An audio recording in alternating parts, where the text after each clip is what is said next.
Hey everybody, Fit Ted here. Today we're talking poor man food plots. All right, so I used to do quite a bit of food plotting every year and enjoyed hunting over them. I've gotten away from it the last few years as I've done mostly public land hunting. But since moving here to the new house, there's a lot of deer around and we've got a great opportunity to put a nice food plot in at the top of the hill behind the house here. So I'm just going to talk a little bit about how you can easily make a poor man's food plot. And it's very simple, it's very easy, and it's very cost effective. I'm going to guess all in probably you can make a nice size plot, probably about the size of my garage. I'm going to guess like a 50 by 50 plot for under 20 bucks, maybe right around 20 bucks. And simple list of ingredients here. So we're gonna carry all this stuff up the hill, and it's gonna be very simple. I'm going to spray first.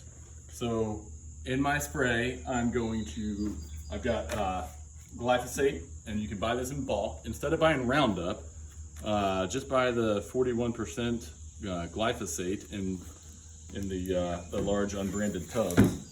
And 2,4-D, and 2,4-D is your broadleaf killer.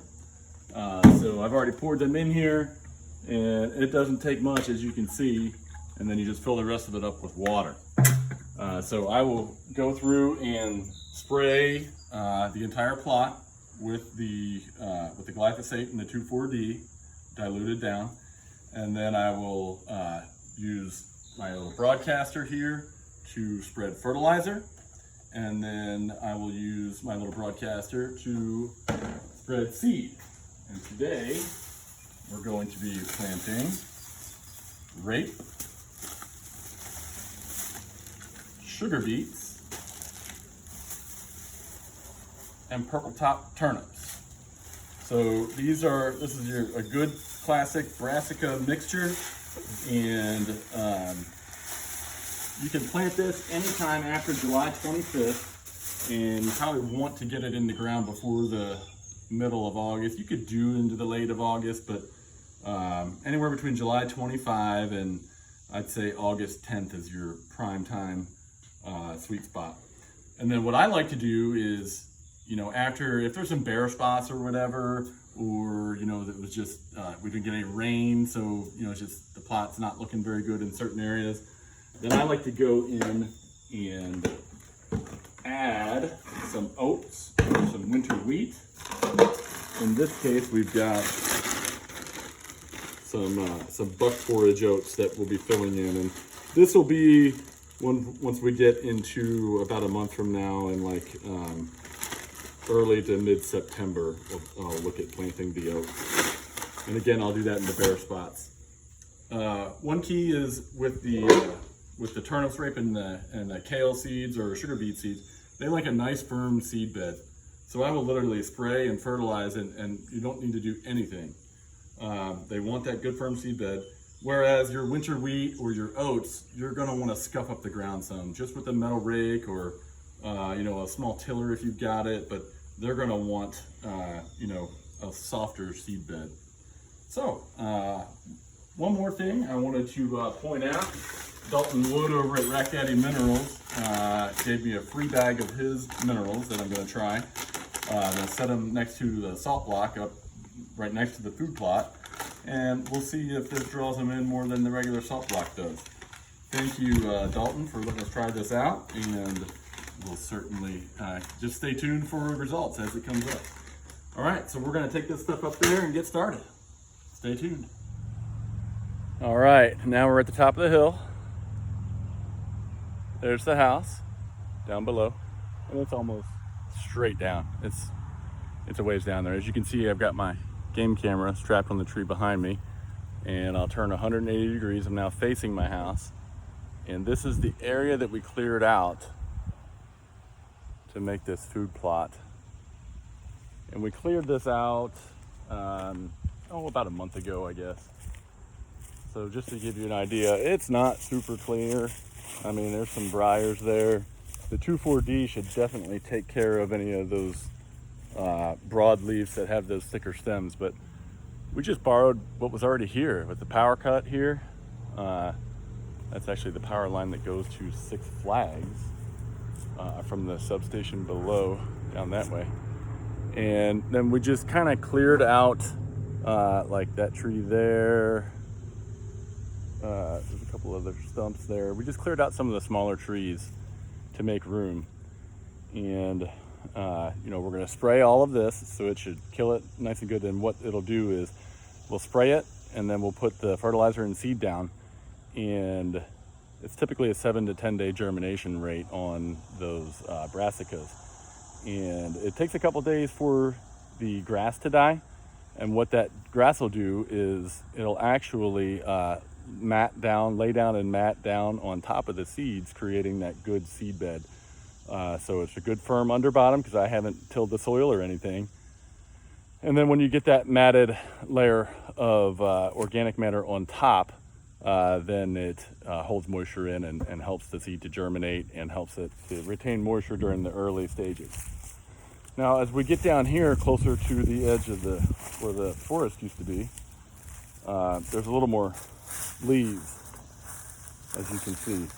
So in those areas where there's a lot of leaves like that, the brassicas, because they need a good firm seed bed, will not, they just won't do very well. You probably won't even see them hardly at all. They'll probably just germinate and then die as they don't have anything to take root in. But that's okay, because that's where we'll come in a month and we'll plant our winter wheat, or in this case, our buck forage oats. So you could rake it out if you wanted your turnips and rape and kale to be all distributed throughout the food plot. But that doesn't really bother me. So I like the organic composting that the leaves are providing.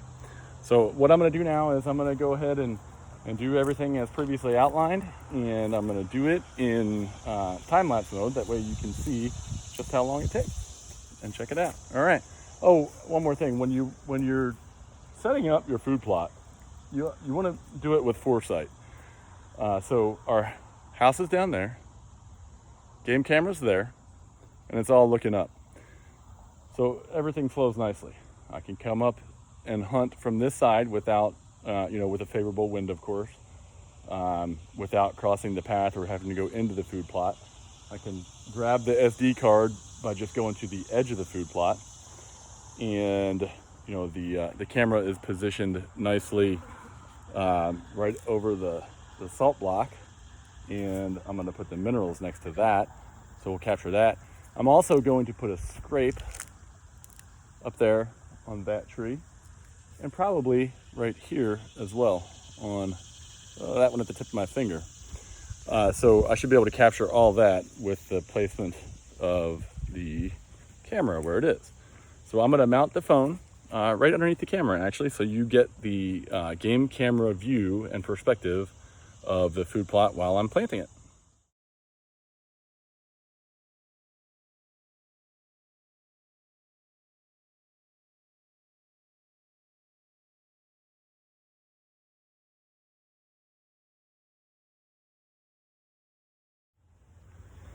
All right, so that's a wrap, folks.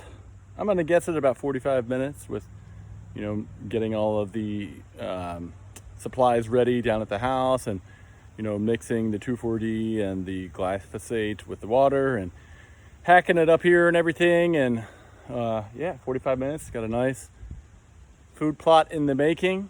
And don't forget, it's always worth the time.